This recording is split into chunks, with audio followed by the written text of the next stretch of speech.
Hello, Earth Angels, and welcome back to another episode of Alignment Academy. It's your host, Kristen, and if you're new here, I'm so happy that you're here. I'm so excited we get to hang out for a little bit. I am a mindset mentor, angelic channel, business mentor. I love helping people overcome the fear of being seen, help them step into their soul's purpose, and really live a life that they can look back at when they're 80 and feel super fucking proud of. So we're going to learn a lot. I speak about mindset, spirituality, business, all the things kind of in one. I think that that's what sets me apart from everyone else is I love blending the world of business and mindset and inner work, because a lot of times we embark on this beautiful business journey and we're like, oh my God, I'm going to start this business. I'm going to make so much money. It's like this super fun thing. And then we get into it and it's triggering as fuck. And we're like, what the heck? I did not think that I was going to get triggered. I didn't think I was going to have to overcome the fear of judgment. I didn't think that people were going to judge me for this. And that's really what following your soul's purpose is about. A lot of times what happens is the point of your soul's purpose is to make you into the person that you're meant to be, but we're not typically the person we're meant to be yet. So your soul's purpose has to up-level you. And the way it up-levels you is through triggers, through hardship, through overcoming your limiting beliefs, and then we have to overcome them to become this person that can actually thrive in our soul's purpose. So that was just a little bit of a rant. I'm super excited for today's episode because we just get to kind of hang out. I love doing Q&A episodes because it's kind of like I get to coach you guys and you guys get a little taste of what it's like behind the scenes working with me, and we just get to hang out and chat, and it doesn't have to be so serious all the time, right? So I'm super excited. And before we get into the episode today, a little life update. By the time this comes out, I will probably be in Europe. I'm going to Europe for the holidays. I'm going to London, and I'm so excited because I've never been to London. I did hear London in Christmas is just magical. I heard it's kind of like going to New York City during Christmas, which is also magical, just full of lights, and the vibe is great and it's super festive. And my family actually doesn't do Christmas gifts anymore. I think around 4 years ago, we were all just so stressed about Christmas gifts. And we all collectively were like, guys, should we just stop doing Christmas gifts? So we go on trips now. So this year we're going to London. It's actually kind of a funny story. I was going to go solo to London because we didn't have a trip planned this year. And very last minute, everyone was like, Kristen's going to London. Does everyone else want to go to London? And we all got on board a month ago to go to London. So we're doing that. And then I'm taking my mom and my stepdad to Portugal with me because I was like, I might as well hit one more country. I haven't really been to a lot of Europe. So I'm going to Portugal. They're coming with me for a couple days. And then I'm coming back to California where I live now. It's going to be a long flight. And then I'm going to get back to work in the new year. I have my first retreat in Joshua Tree coming up in February. And then now we're enrolling for our Costa Rica retreat in May. So I'm super excited about that. But if you're also feeling the call to really connect with your soul fam and have a lot of fun and also up level in your life and your business, then this Costa Rica retreat is called Cosmic CEO. I'm super excited about it. I'm co-hosting with my best friend Brie again. And we're taking you back to the place that we met in Costa Rica this February. It's called Selva, and it's this beautiful resort retreat center, overlooks the jungle and the beach. It's literally insane. So we're enrolling for that. You can send me a DM saying Costa Rica on Instagram if you're interested in hearing more. But other than that, I think that that's the biggest update that I have in my life. And let's go ahead and get into the Q&A. I'm super excited. I did the Q&A on my broadcast channel and I polled you guys online. So we're just going to get into some questions and see what you guys want to talk about. This first question says, can you use your inner child meditation for your first heartbreak? Absolutely, yes. So as you guys know, I went through a pretty bad heartbreak earlier this year. We're on the other side. Thank God we're feeling like a queen now, but holy shit, heartbreak is no joke. I gotta say that was probably the hardest thing I've ever been through. And I've actually heard that from multiple people, heartbreak is worse than death. And again, I'm not if you've been through death, I haven't actually been through a really, really bad death. So if you've been through it and you're like, actually, it's not, I'm so sorry, I've never been through it. But I have heard from multiple people, like a really bad heartbreak can feel worse than death. And the reason I would say I maybe agree with that is because the person's alive, but like they're dead to you. You know what I mean? It's like they're choosing not to be in your life. I feel like for me, at least, like a spiritual girly, for death, I understand what's going on. I'm like, oh, like their soul transitioned. You can read books about it. I definitely believe in the other side. So like that's easier for me to wrap my head around. But for heartbreak, it's really about acceptance and letting go. And that shit is freaking hard. Like letting go is the hardest human lesson. I've talked about this multiple times on the podcast, but I definitely think that on my healing journey, inner child work was hands down the biggest thing that helped me overcome my heartbreak. And just to get a little vulnerable with you guys for a moment, I had to kind of re-deal with a lot of the abandonment wounds that I thought I had healed. Right before I met my last partner, I had done a lot of abandonment work around just like I had a really anxious attachment style. I had a kind of a bad heartbreak right before I met my ex-partner. And I realized like I'm really anxious. I have all these abandonment wounds from my dad because long story short, my parents got divorced. My dad basically had a new family and it kind of, messed me up for a little bit like it would to any normal, 10-year-old or whatever.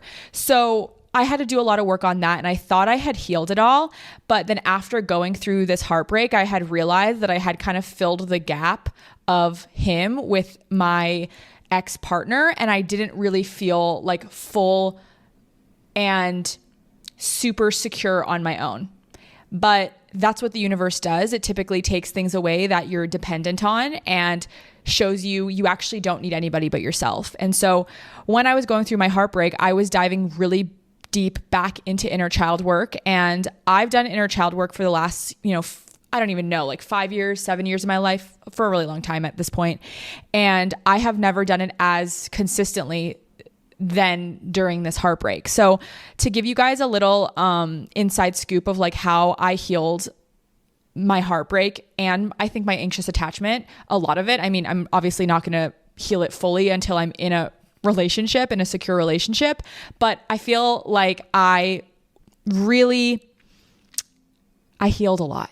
I healed a lot in this time. I'm just going to leave it at that. But what I really did, so if you're familiar with inner child work, you'll understand this. And if not, you can get my inner child masterclass or learn about it on my account. I have so much inner child content, but basically you have to go back to the wounds in the root of where you had those wounds happen in your childhood and give yourself what you needed but never received in those moments. So the thing with me is I had a dad that was not very affectionate. So like even platonic love with a guy felt really uncomfortable for me. And I knew I needed to work on that in inner child work.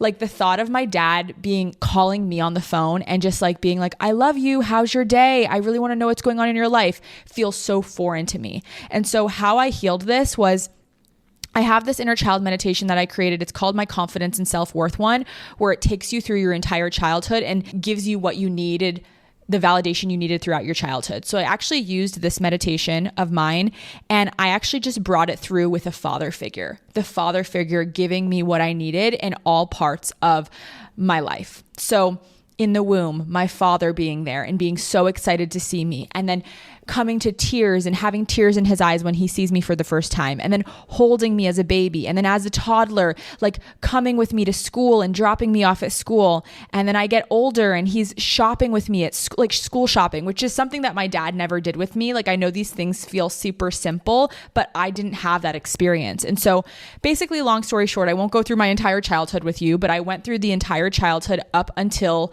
my breakup. And even during the breakup, what I imagined in this meditation was that my, fake father, my father that I needed, I actually just imagined like this cute little old man that like is so kind and like super emotionally available. He flew out to California to be with me during the breakup, because after the breakup in February, I was actually completely alone in California. It was like super traumatic and I couldn't go home because I had a flight out to Costa Rica and it was like $3,000 to change the flight. So long story short, I couldn't go home. And so that was really traumatic and I had really wished someone would have been there for me. So I healed up until that memory. So all of this to say, if you're going through a heartbreak, if you need to heal your anxious attachment, the best way to do it is by doing some father wound work and giving yourself the dad and the father that you never had but really needed. I needed a really emotionally available, platonic, loving father, and it has helped me feel so secure within myself. Like now when I meet a guy or I date a guy, I'm like, I don't need you. Like I don't need you to complete me because I feel whole on my own because I've done so much work on it. Like truly, I've probably done at least 10 or 15 inner child meditations on this, just taking it through my childhood. So highly recommend doing that.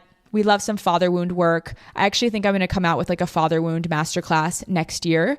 So stay tuned. And yeah, I hope that helps. And if you want to get my inner child meditation or my confidence and self-worth meditation, which takes you through the entire childhood, you can get those below.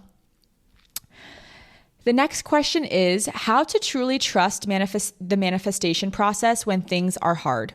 I think that's why manifestation is hard, right? Like it's like, how can you trust that it's coming when you can't see it in 3D?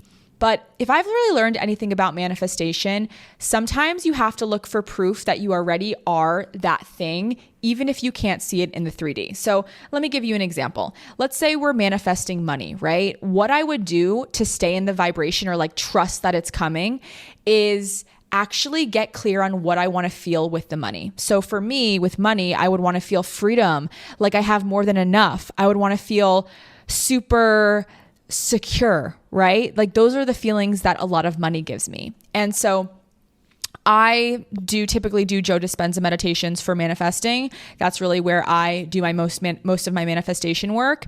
And I practice the feelings of more than enough, practicing the feelings of security, practicing the feelings of freedom, so much so that I can actually feel it literally right now when we talk about it, because I've done hundreds of meditations of practicing feeling abundant. So now that's my natural state. Now, when I haven't seen it yet, what I need to lean back on is trusting myself that I already am feeling those things. Like I already am that thing that I'm wanting to experience. Whenever we want a manifestation, it's because we want to experience the feeling, not the thing. So what I would do for you is really, I want you to write down your manifestation and then write down 3 emotions that you're going to feel when you have that manifestation. And then from there, instead of like trusting that it's going to come when things are hard, I want you to practice holding the vibration. That's going to be the game changer for you, is holding the vibration that you already are that thing and that you already have it. Again, like even for manifesting love, what do you actually want underneath? You want security, you want affection, you want to feel in love and excited about life. So when I'm manifesting love, I'm going to try to hold that, like so excited for life, excited and happy within myself, secure in myself. All of those things are going to help me attract love. So I hope that helps. How to release anxiety and fear of the unknown. Whew, this is a big one, right? Like it's basically like trusting the universe, trusting ourselves. And so that's actually my biggest point, is instead of trying to release your anxiety, I want you to try to trust yourself and the universe more. And the best way that I can really wrap my head around this, because I had a lot of trouble trusting the universe from everything that I went through this year, was looking at the bigger picture, right? Sometimes when we're too zoomed in, we can't see how things are happening for our highest good. But I would read a lot of like soul books. Like I read Journey of Souls by Dr. Michael Newton. And it kind of talks about like the purpose of the soul's life on earth, and that perspective of like, oh, I'm actually here and going through this to like learn and evolve as a soul and like learn the soul lesson of like self-worth or self-love or acceptance or whatever, kind of helped me see the bigger picture of like, oh, like the universe isn't against me. I am just learning something to evolve and become more whole in who I am as a human on earth. I hope that makes sense, because I don't know if that totally does, but I hope you guys kind of like pick up what I'm putting down. And on top of that, when we feel anxiety, it's because sometimes we don't think that we're going to be okay if something happens. What I really want you to lean on is trusting yourself. Can you know that no matter what happens, you will figure it out? That's what you need to lean on. That's how you trust yourself, is no matter what, I got me. I will figure it out. I will get through this. And that's what builds strength. Like even this year, I didn't think I was going to get through this year. I was like, I have no idea how I'm going to make it through every day. Like I am just so miserable. I'm so sad. I'm so depressed. I feel lost. But the fact that I made it through, I'm like, oh my God, I can freaking transmute anything now. I feel so strong because I figured it out, right? And so even look for proof in your past where you didn't think you would figure it out and you figured it out. That's going to give you more trust. And something that I tell my clients too is like write down all the times you thought something was going wrong, but like that was the one thing that actually went insanely right. For example, when I was about to quit my corporate job, I was applying to all of these jobs in Colorado. I really wanted to move to Colorado. I never moved there, but I really wanted to move to Colorado. I applied for all of these jobs in Colorado and I probably applied to like 30, 50, I don't know, a lot. And I didn't get any. But if I had gotten one, I wouldn't have quit my job and taught yoga. I wouldn't have been a coach probably. Well, maybe, but like not as soon as I was. And I look back at that and I'm like, wow, that rejection was a redirection. It's cliche, guys, but it's freaking true. Rejection is redirection. So try to focus on that and trust yourself. And then I forgot to mention this in the beginning of the episode, but I have a free gift for all my podcast listeners. It's a meditation called Release Anxiety and Trust the Universe. It's absolutely free to you guys. The only thing that you have to do is give me a 5-star review on whatever platform you're listening to this on. Take a screenshot and then follow my podcast page at Alignment Academy Podcast and send me the screenshot and I'll send you the meditation. So that's going to help too. And really what happens when you do this meditation is you're pulling up the feeling of safety in your body. Like, oh, I'm safe. And the more you practice the feeling of feeling safe, the more you're going to be like, oh, I can get through anything. I can transmute anything. I got this, right? So get that meditation, give me a 5-star review, and hope you love it. Let me know how it goes. This one says strategies to move through safety fears. So I'm guessing what you mean is like how to feel safe when you have a lot of fear. One of my favorite strategies to move through my fear, I'll give you 2. So the first one is we need to use our fears as fuel, meaning I want you to take whatever scenario you're in. Let's say you're at your corporate job and you want to quit and start a business. And I want you to find the thing that's even scarier than starting the business. So like, are you okay with staying at your job for another 10 years? Same cubicle, same job, same everything.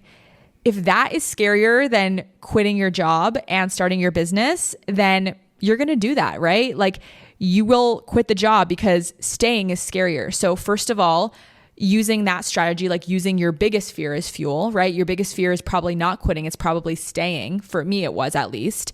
And then secondly, something that I do to show my body I'm safe is like, let's say I'm scared of investing in a course, right? And I'm like, I don't have the money.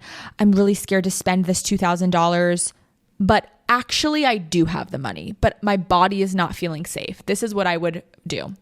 I would look for all the proof. I'll say, do I actually have enough to pay my rent and eat and have all my expenses paid after I make this investment?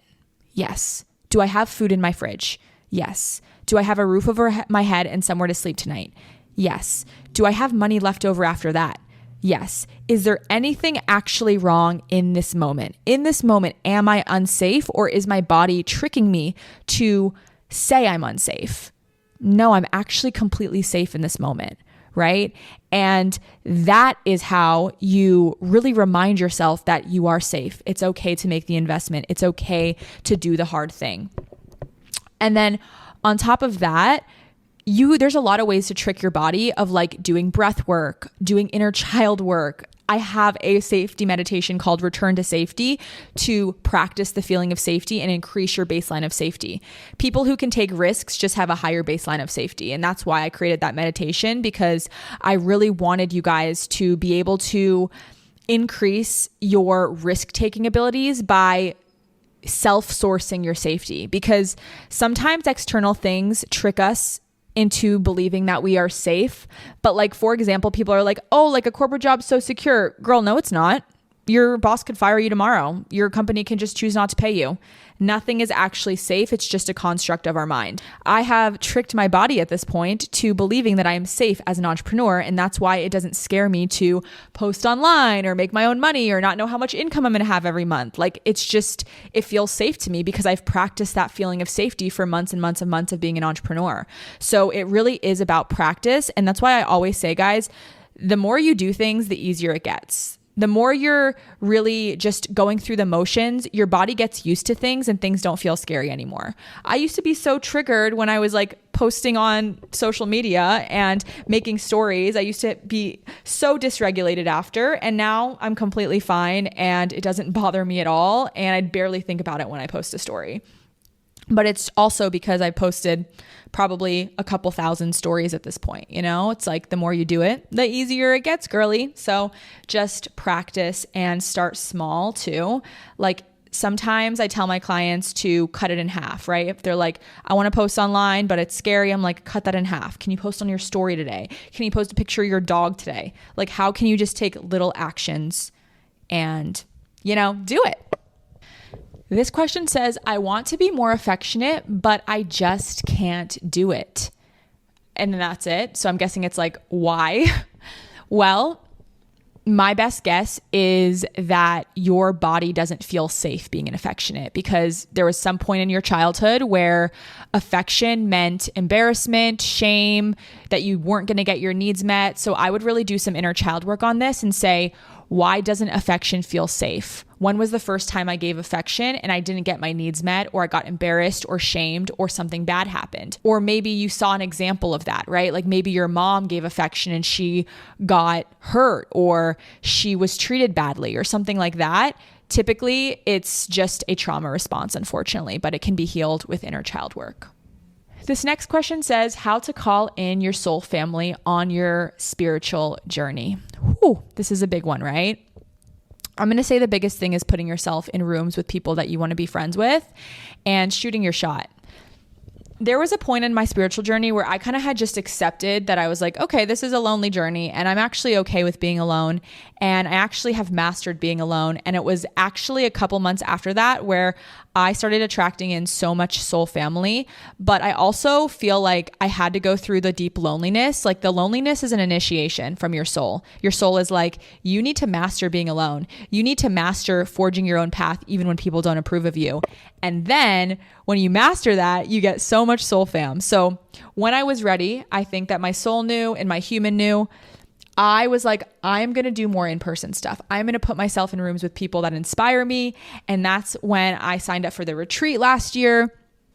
I have signed up for group programs, and I am like the first person to just like send a DM on Instagram. If there's someone I fuck with and I'm like, I really want to be your friend, I really think we're going to be good friends, I will shoot them a DM. Like, shoot your shot. I have always been the girl that's like, you know what? I'm just going to message her and see what happens. Who cares if nothing happens? I'm just going to do it. And I have created so many amazing friends from social media where I'm like, hey girl, I see you're in the area. We're doing similar things. Do you want to grab lunch? Do you want to grab coffee? And yeah, sometimes I would get rejected, but guess what? Nothing bad happened. I'm still here and we're still rolling and nothing bad happened. And then I also went on retreats. I would join group programs and like really connect with the girls in the group programs. That's typically how I attract my soul fam, is putting myself in places that they are. So I would say that. And then if you have a friendship wound, which is something that I want to do an entire episode on, because guys, I have been through the ringer in friendships. Like, you guys probably don't even know the half of it, but I have lost or been kicked out of like entire friend groups. And it took me so long, probably just until this year, until I have really called in like deep soul family. But I also think that I'm supposed to teach a lot about friendship and 5D friendships and like really living from your heart and accepting where people are at on their journey. And so I really want to do an entire episode on it. Honestly, I've just kind of been procrastinating on it because it feels like such a big topic, a painful topic for me. And I just haven't been quite ready, but I know in 2024, I will be ready to unpack the whole friendship stuff. But I've done a lot of work on friendship wounds. I had this really, really bad friendship wound that actually started in like 7th grade because I got kicked out of this like 3-person friend group, and they stayed friends and I wasn't friends anymore. And I actually changed schools for a year because it was so painful for me. And then ever since then, I've had a lot of friendship stuff happen. So you can heal your friendship wounds though. The way I did it is through inner child work. I know everything is healed with inner child work, guys, but this is how I've healed everything. This is how I've become so confident. Like, I preach it because it's worked for me. And to give you guys an example of what happened is, I would have to go down into my inner child, and then I would give her an entire like little beautiful friend group of friends that loved her. And then when she got kicked out of that one friend group, she had a whole other friend group of people, and she still felt really accepted. She felt loved for who she was. And it was just a beautiful memory that I have created for myself. And then after that, after I've healed a lot of that, I've stopped attracting like the toxic friendship breakups. I've had a few friendship breakups recently, but they don't feel nearly as bad, and they feel more like we're just going separate ways, and like no hate, like you go your way, I go my way. So that's how you call in your soul family. How do we release years of repressed anger? We feel it. You got to feel it. This actually happens a lot of times when I start doing inner child work with my clients. They can't even access the deeper emotions because they feel anger. And one of my favorite quotes about anger is, sit with your anger until it tells you who it really is. Meaning anger is a secondary emotion. It's not a primary emotion, meaning it's typically masked. It's typically sadness that is masked as anger, or resentment masked as anger. It typically has something underneath it that we're not allowing ourselves to feel because maybe it feels vulnerable, maybe it feels uncomfortable to feel. So the anger will come out, right? Like, for example, let's say you're really angry at your parents for your upbringing. It actually is probably deep sadness for your inner child, but you need to feel the anger first to get to the sadness. And so sacred rage is so real. Like, there were multiple times in this last year where I needed to like scream into my pillow or go out in nature and just give myself a belt. I remember in my last mushroom trip, there was this point where I like felt so much energy in my throat chakra, and I was like, I don't know what to do with this. And my best friend Brie was like, feel it, just scream. And I like screamed for like 3 minutes, and I was like, I feel so much better. I just released it all from my body, and it literally felt like a cloud was just releasing from my entire being, and it was like going outside of me. Obviously, our senses and our emotional literacy is like super heightened in a mushroom trip though. So with that being said, I want you to create some space to feel it. Something else that's coming to mind for you too is like write a letter from your inner child saying what she's angry about. Be like let her really just like rip it, in a letter, and maybe even burn it to transmute that energy, and do some inner child work on it. Definitely do some inner child work on it. My inner child meditation will help start to loosen those memories and that anger, so you can give your inner child what she needs, and maybe even get into the meditation and ask her like, hey, what do you need to feel better? And that's going to help a lot. This is becoming like an inner child episode. I really didn't mean to, but all these questions, the answer is literally inner child work. How do you differentiate between your soul's purpose versus a tempting, exciting idea? I think that we have this false narrative that our soul's purpose is this one thing, and we have to find the one thing. But sometimes the tempting ideas are leading you to your soul's purpose. The reason we don't take action on the tempting idea is because we don't trust ourselves to fail, or we don't want to fail, or we're scared of failure. But guys, my tempting ideas, the ideas that didn't end up being my soul's purpose, like becoming a full-time yoga teacher, starting a freelance marketing business, starting a Facebook ads business, they all led me to my purpose. And so even now, I feel like my purpose is actually evolving. Like, I was just having kind of a ego death with this because I was like, I don't know in the next 5 years if I will be coaching full-time. Like, I love podcasting. I really, really love sharing my voice. And I feel like my message reaches so many people, and maybe I want to move more into this space. And so I would have never gotten to this space though if I never went to the coaching space. And I'm not saying I'm leaving coaching anytime soon, but I'm just saying like the thoughts cross my mind. But your purpose is an evolution. Sometimes we have to kind of get it wrong to get it right. And so when you're following your soul's purpose, you really, really, really have to you gotta like go through the journey. Your soul's purpose is a journey, and most people just don't find their purpose because they're not willing to go on that journey. This next question says, are you dating? Yes, I am. I really want to do an episode on dating as a spiritual baddie. And I probably will soon, but I've just kind of put myself back in the game. Wasn't really by choice. I kind of just have run into some, nice, exciting opportunities. And I've just been taking it slow, obviously, because I really actually have been enjoying this single phase of my life of just getting to know myself. And I feel like I'm an entire new person. Like, I really feel like I'm stepping into this era of I hate to be cliche, but my CEO era. I'm just focused on me. I'm building my empire. I'm buying myself nice things. And I've been really enjoying putting all my energy into my business. My business is now, my podcast, my coaching business, my retreat business. And I'm excited for when it happens, but I'm not in a rush. And I'm just really, really enjoying the ride. So that's my update with dating. And I'll update you guys soon. But thanks for asking. This next question says, how to attract more money. I've been in the space for a while, but I can't seem to attract money. So my first instinct for this says that you have some money blocks around what money means or what wealth means or your worthiness around money. So I actually go through this whole thing in my Abundance Codes Masterclass. I'll have it linked below if you want to take it. But how I teach money manifestation is dealing with the root beliefs, the beliefs that you grew up with that are not supporting your money story, and rewriting those with inner child work, and then using the quantum field. I have kind of framed mine after Joe Dispenza and what I do there to call in more money and be in the frequency of money. So like I said in the beginning of this episode, you really have to get clear on what you are going to feel when you're abundant, what you're going to feel when you have money, when you have clients, and hold the vibration of that. I have seriously quantum leaped my money story by just doing some inner child work on the deep, deep rooted beliefs and then doing the quantum manifestation work.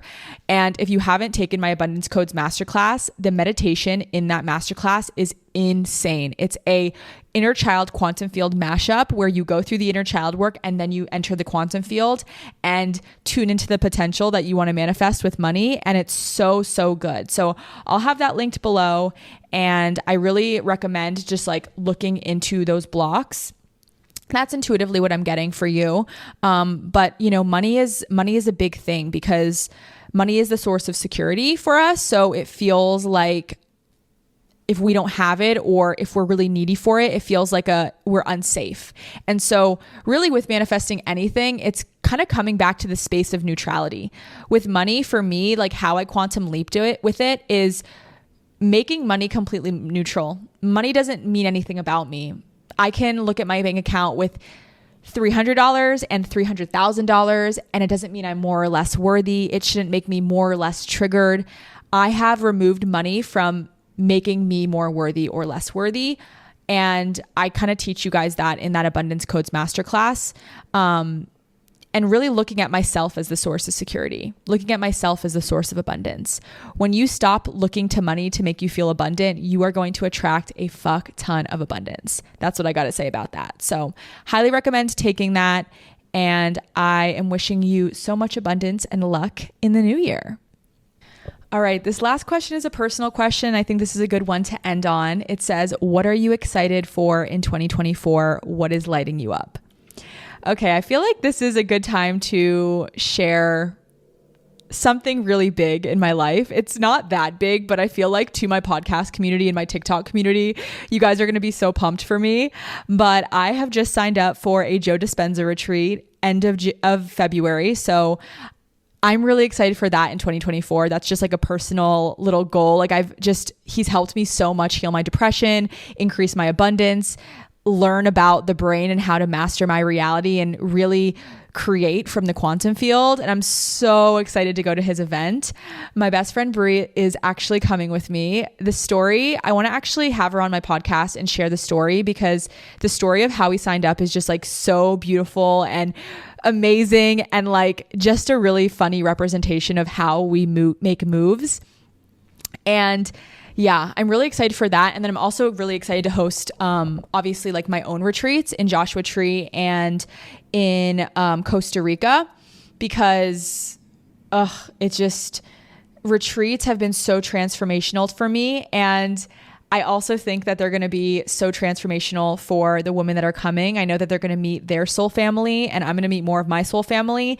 And I just think that in-person events are irreplaceably just invaluable.